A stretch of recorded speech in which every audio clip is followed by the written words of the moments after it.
Welcome, everyone. I'm Tanya Sheckley, founder of Up Academy, and I'm here today with Michael Horn.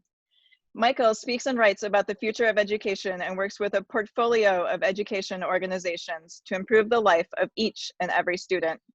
He's a senior strategist with Guild Education, which partners with leading employers and organizations to help offer education and upskilling opportunities for America's workforce. He's also co-founder of and distinguished fellow at the Clayton Christensen Institute for Disruptive Innovation, a nonprofit think tank.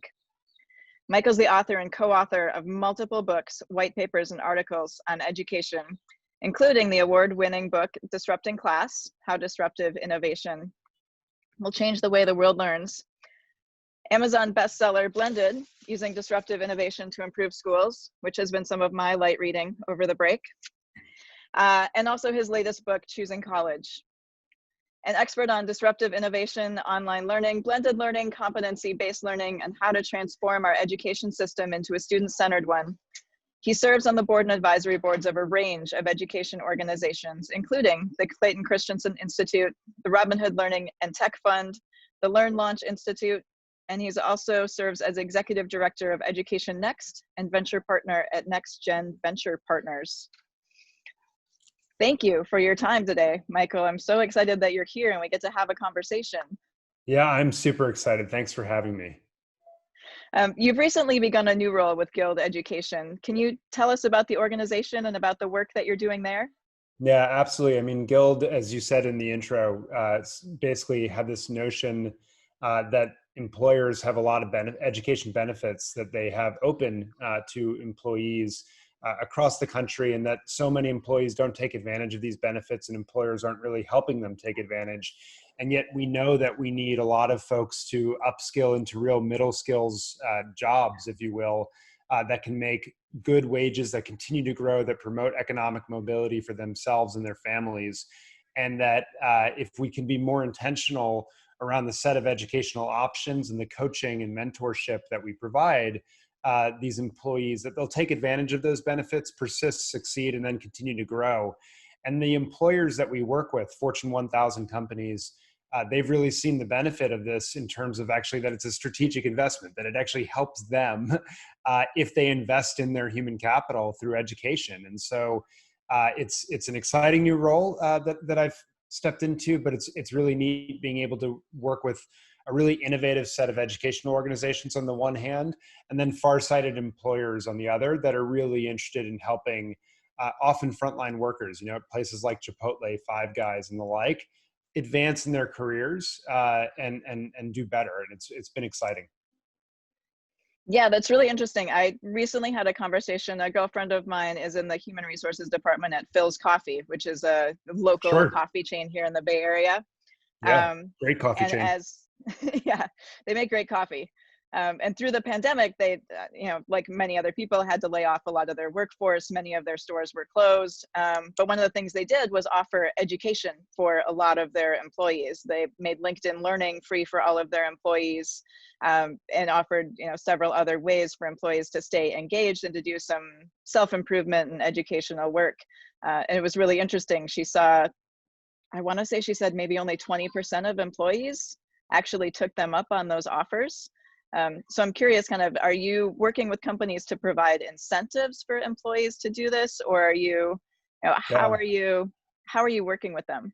Yeah, so it's a couple things, because you're right. A lot of times the uptake of this is not that high, although actually, interestingly enough, 20% is not a bad number relative to where a lot of other folks are. But what we've noticed is that a couple things are true. And one is that if employees have choice in providers, so that they can match something to their actual interest and that they can choose between different options and figure out what's the right fit for me, they're more likely to have an uptake on those benefits. So we offer several different programs from many different providers on the platform. And that's the first thing. The second thing is we do a lot of coaching with folks, making it known, hey, this is an option. What are your interests? What are your passions? Let's think about your strengths and really start to understand that. And what are the different pathways that you could pursue, and how is education a critical part of that? So there's a lot of coaching and education on the front end. And then really we mentor them into the right fit. We stay with them and do a lot of life coaching and mentorship during the program itself, so that they uptake, and not just uptake, because a lot of people can just jump into an educational program, but actually so that they'll persist and complete and have the benefit that comes from that. And so honestly, I don't know if it's secret sauce as much as just really making sure we're listening to the frontline workers and understanding what do they really want to go and get done in their lives, what's the progress they're trying to make, and then help them find the right set of programs. And people like, people don't like a lot of choice because it's overwhelming, but they like a little choice because they want to have some ownership in the decision. So it's interesting because you're talking about working with companies and working with adults and how we engage them in their own learning and give them choices to learn, which in some ways seems very different from the educational system, but also is very similar to how we promote student agency from a young age. And there's a lot of talk about student-centered learning and letting students guide what they are learning. Can you help us understand, in your work with K-12 and in your work in college and now in the workforce, how can we move from a system that is very passive, where people are just taking in information and expected to kind of regurgitate it, to more of a system where teachers are becoming like what you're doing now, where we're coaching, we're helping kids to see, what is the problem that you need to solve and what do we need to get there? How do we really become facilitators of that learning and support students to become not just good students who are going to sit, listen, and do well on a test, but really good learners where they want to participate in what they're doing? Yeah, the question is such a good one. And for those listening who don't know, like my background is more K-12 education, right? Like I've moved up, if you will, through the age spectrum over time of education and really work across it now. But what's so clear in the research is that active learning is like demonstrably better than passive learning experiences. And yet so much of our education programs have been designed around these passive experiences. And a large part of that is because the origins of education were in the Industrial Revolution. They were in this factory model notion. And basically, prior to that, schools were the one room schoolhouse, right? You had many students, all different ages, all different needs and so forth, and a teacher going around to each of them and helping and coaching and tutoring and so forth. And then when the Industrial Revolution hit in America, we all of a sudden said, oh my goodness, we've got to educate massive numbers of individuals. We've got to create universal schooling. And we were the first universal schooling, country in the world. But our answer to that at the time was, okay, we're going to batch kids up by age. We're going to stick them in a classroom and the teacher will deliver learning to them the exact same way, the exact same time, et cetera. And we'll just keep moving students on regardless of how they do. And that resulted in this incredibly passive experience because it's, economically speaking, very efficient, right? Just to convey information and talk at someone. It just turns out that that's not at all how we learn. You learn by being an active participant, engaged in your learning, actually, acting on it, right? Constantly trying things, working problems through, as you said. Engagement matters an extraordinary amount in that equation. And when we create and cultivate these experiences, you see significant gains from learners, even on the traditional measures of tests and the like. Like I actually think one of the ironies of the last, 30 years of school reform has been that it's sort of like in the 1800s in medicine, we started to realize that blood pressure was an important indicator of health. And doctors said, well, I'll just leach the patient because if I drain the blood, the pressure goes down, right? And I kind of think we've, as an industry, have reacted similarly with test scores, which is, it's just an indicator, right? And it turns out that the best way to boost test scores is not, in fact, to just drill and kill people and make them sit through more passive experiences. It's to fundamentally flip our notion and create these active learning experiences with problems and projects that engage learners deeply and create choice and help them learn how to navigate choice, frankly. So I don't know if I'm answering your question fully, except to say, like, you're right, the research couldn't be more clear, one. Two, I think a reason that we don't have a lot of choice in our system or a lot of these opportunities for active learning is the historical origins of the system that we've inherited. And then 3, I think in sort of our desperation, right, to meet the and show that students are in fact learning, we've reduced learning in some ways to a focus on just how do we convey the information, and not step back and been much more thoughtful about how do we actually engage learners. So not just so that they pass a test, to your point, but so that they become lifelong learners. And this is the last point, which is, it is so clear right now that you cannot think of education as a 12 years or 16 years experience and then you're done. Given automation, given the rapid nature of changing work, given globalization, on and on and on, people have to be lifelong learners. They have to be constantly curious and reskilling in their lives, which means that a fundamental skill we need to teach people is actually how to direct your own learning, to seek out the avenues to continue to upskill. And that's actually a critical competency in this era. Absolutely. And it's interesting because I think the other piece of that is the way that we've, number one, set up our educational systems around this industrial era. And that's one way we could take this next part of the conversation, is looking at you've worked with educational organizations all over the world, and we know, and the more conversations I have with thought leaders like you, and the more we look at the research and what we know about education, we know that we need to be involved in our education. We know that it needs to be personally driven. We know that we need to be invested, and it needs to be relevant, and we need to have hands-on experience that are cross-curricular cutting, that makes sense. Yet our schools and our systems are so resistant to that change. And so that's one thing we could do is, what do you think that resistance is rooted in? And during this time right now, we've essentially given up standardized tests.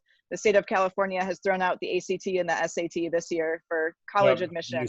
We've given up on seat time, as we're looking at more blended learning, and partially from home and partially from school, or half days. So many of these things have been stripped away. Do you think there's still going to be that same amount of resistance, or is there, more behind that? What are you seeing? What's the reluctance to move to another system? Yeah, it's a great question. I think one of the reasons is, I don't think it's the fault of people inside the system. I think it's the system itself, right? So, and what we've seen from our research on innovation over and over again is organizations, they're basically made up of sort of the value proposition, and then resources, processes, and priorities. And the processes become incredibly sticky about how you get things done to solve specific problems. And then the moment you have a new problem arise, that same process that was so good is not good at solving that new problem, but it's incredibly sticky, and it's incredibly rooted. And so any new process that comes in that doesn't fit the organizational needs, one of two things happens. Either the organization rejects it and just says, like, yeah, that might be interesting, but it's not for us. Or it twists and turns and morphs it to fit the needs of the organization, rather than like the need, the problem it's actually designed to solve. And so these rigid structures, subject area, class, seat time, all the curricular standards, hundreds and thousands of them throughout schooling, a kid's schooling experience, they all add up to a system that is extremely rigid, but is designed to produce the exact outcomes that it produces, nothing more and nothing less, if that makes sense, right? So it does what it was designed to do and is incredibly successful as such, but it does not, it means it's by definition not designed for all these other things that we're talking about in an era of a knowledge economy and the like. And so I think that's a major part of it. The interesting question then you then posed, of course, is like, so we're throwing out a lot of that right now. What might happen? And I think it's tough to predict, because I think the longer this stretches on, the more likely it becomes that some of the changes we're having to make right now and the new processes we're having to adopt, the more likely it becomes that those become sticky, if you will. But if it's short of duration, I think right now people are just going to run back into the comfort of the structures, because it's like, this is chaotic right now, right? Like there's there's a lot of pain and challenge in shifting. And I think people will just fall back in. And part of that is also, and this is the other part of the equation, the priorities, right? Like, how do we fund schools? How do we measure success and so forth? They have to change as well, for these to be more durable and sticky. And so, we are waiving seat time requirements, sort of, but we're also not fully, right? Like we're still coming up with proxies for average daily attendance as opposed to the individual progress that each learner might be making, which I would argue would be a way better way to think about not all of schooling, but parts of schooling. So I think that's part of it. The last piece I think is also a translation piece, which is to say, I do think that society is meaningfully correct that there's certain knowledge and skills that learners ought to learn, right? Regardless of sort of, are they interested in it tomorrow or not? But I think what people wed to that conversation have missed is that the following a learner's interests is really a gateway into building those knowledge and skills underlying an interesting or paradoxical problem to a learner. And that learners' interests are far more widespread than we give them credit for often, right? So it's not the case that someone's only going to be interested in video games and whatever. If teachers intentionally put different ideas or paradoxical problems and challenges to learners, they'll pick up on it and run with it if there's a thoughtful arc and knowledge underlying it, to really chase down, if you will. And I think we can, as a result, like knowledge is very critical, content is very critical, but it's way more helpful if it's in an engaging problem where I actually see a need to suck it into my life now. And then the other thing is that those people who are very, and I put myself in this camp in some ways, like sort of, content and knowledge matter. The research is clear that it doesn't matter in a vacuum, like just sort of shooting little bits of trivia at someone. What's really magical is the coherence, right, across subjects of knowledge, in the context of something larger. And I unfortunately, our subject matter discipline way of looking at the world, you have social studies and then you go to science and they probably never talk to each other. That really works against the sort of interdisciplinary stuff that you're talking about, that would make this sort of a change more durable. And I do unfortunately think that's going to be a real challenge to sort of push back against that.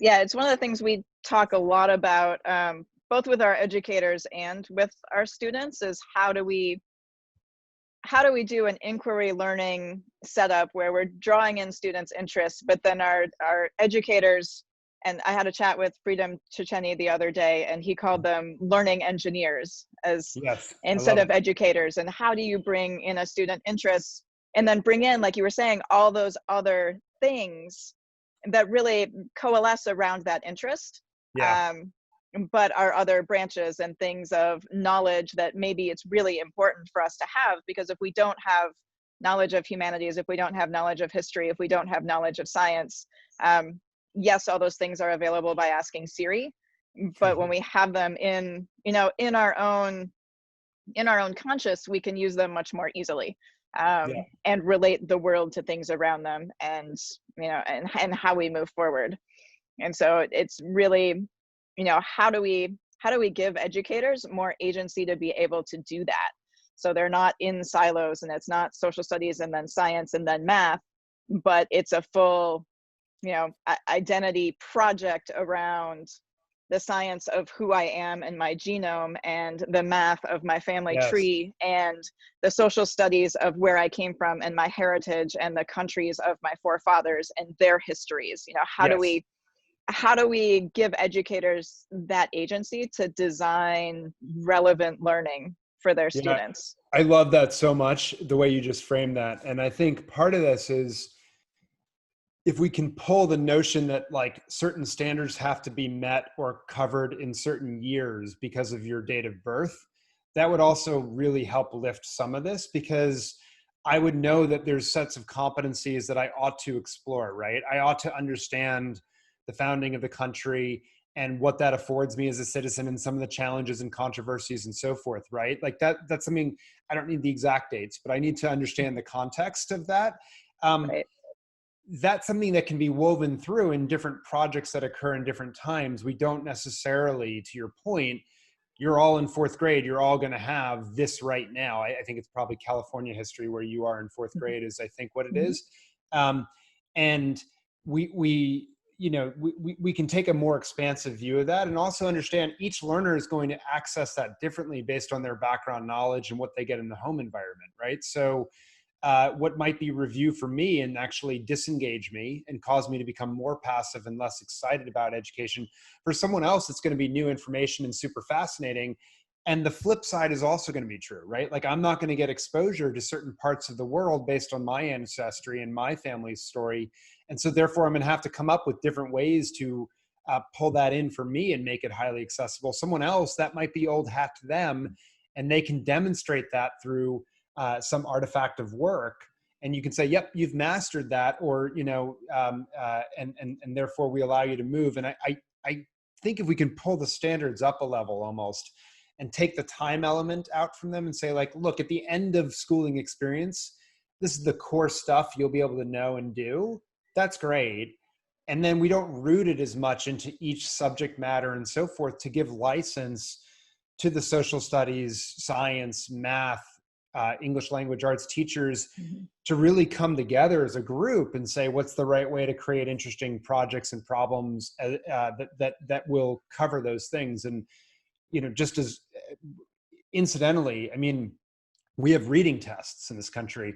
It turns out that once you get above the third grade largely and you know how to read, reading is not a skill. It's based on your knowledge and so forth. And so it therefore stands to reason that you become a better reader by your exposure to history and science, et cetera, right? And so, and yet we've somehow created reading tests in English language arts as a subject, and we think just drilling main idea over and over again will somehow improve someone's reading scores, which I would argue flies in the face of the learning science and the evidence on what actually boosts learning. Yeah. Yeah. Interesting. Um, it leads really well into a question of what we really want out of our schooling experience, which Mhm. was a question that recently came up on your own podcast, Yeah, that you and Diane have in Class Disruptive, which really was, what do you want of your schooling experience, yeah, and what do you want your children to know and be able to do, and to be able to somehow scaffold that differently into a series of concepts and understandings and knowledge that kids may get in fourth grade or may get in second grade, or some kids may have mastered in first grade and some kids don't pick it up until third, is all okay, as long as we're all getting kind of that core base of understanding of what we really need that's to be right. successful. That's what I'm Is hearing that you say, if I'm going to that's paraphrase. Yeah, I mean that's exactly my take, right? And it's not just the knowledge; it's how do I apply it in skills, and then the habits of success or character skills, right? Of how do I self-direct? How do I collaborate? How do I, um, uh, you know, communicate with others across both geography and in person? Like all these skill sets and habits are incredibly important as well to being a functioning adult. And that's what I think we ultimately want to produce is adults who are able to navigate society, get gainful employment, and be good citizens, right? Like that's a really important piece of this as well, is the citizenry piece of that. And I think the events of the last week show we have a lot of work to do on that, and we can be much more thoughtful and intentional. Yeah, I agree. When we look at young kids and we look at our moment in time and what we're all doing, there's a lot of parents that have a lot of fear right now that their child is falling behind, and we Yeah. are still looking and grading on standards in our public school system.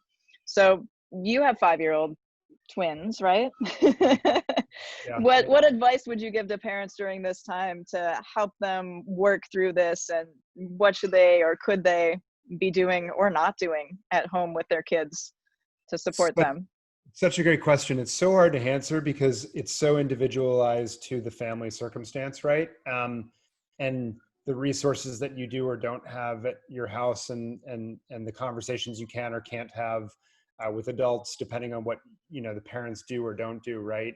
So it's hard to generalize too much. That said, I think the principles I'd say are: one, routine is good. Like, build routines that are predictable, that give your children comfort in knowing what's going to come, and it allows them to innovate out of that, if that makes sense. It's not routine to try to box them in, but to give them security so that they can self-direct within that structure. And that's the second piece, which is like, figure out where the choice is that they can have and what's appropriate, and empower them, and be clear, like, you get choice over this, right? And be super intentional about that. And then the third thing I think is, you know, figure out sort of what, ideally with your school, and ideally it's an individual conversation with your teachers of like, what do we want, you know, my child to be able to know and do and develop on this year? And you know, for some kids, you can use a lot of projects at home to build academic understanding that might be important, right? If a child really needs to bolster math, they're really into cooking, well, they're home now, they can do a lot of cooking and work in ratios. And what happens if you double the recipe to serve more people? Does everything go equal? Like, there's so many interesting ways to jump into these things that I think we can develop in learners, and make the habits so durable that I would try to get creative around it. And then I guess the last piece is, you know, I've been struck, just if you give the kids time, what they'll do. And so just two quick examples. You know, we give a 30-minute block every single day where our kids just get to read. And the strides that they have made in reading has been, it's not something that I frankly had expected or hoped for at this age. Like, but it just astounds me, right? And it's a choice that they're making. And they're so excited by it. They're reading the same books over and over again because we're limited, right, in what's in our library at this point. But they like the repetition, and you know what? The repetition is really good for building the skill set right now. And then the second quick example is just, they went out the other day on their own, packed backpacks with writing utensils and notepads, and they just went out into nature with my wife at the time, and the three of them, they were just drawing flowers that they observed, and then they made a booklet out of it. And it was like, how cool is that they planned that they had the time that we were able to allot to it, and that they were able to just observe and categorize, and all these things that are fundamental principles of science, right? And so I'd say really use your home environment to your advantage.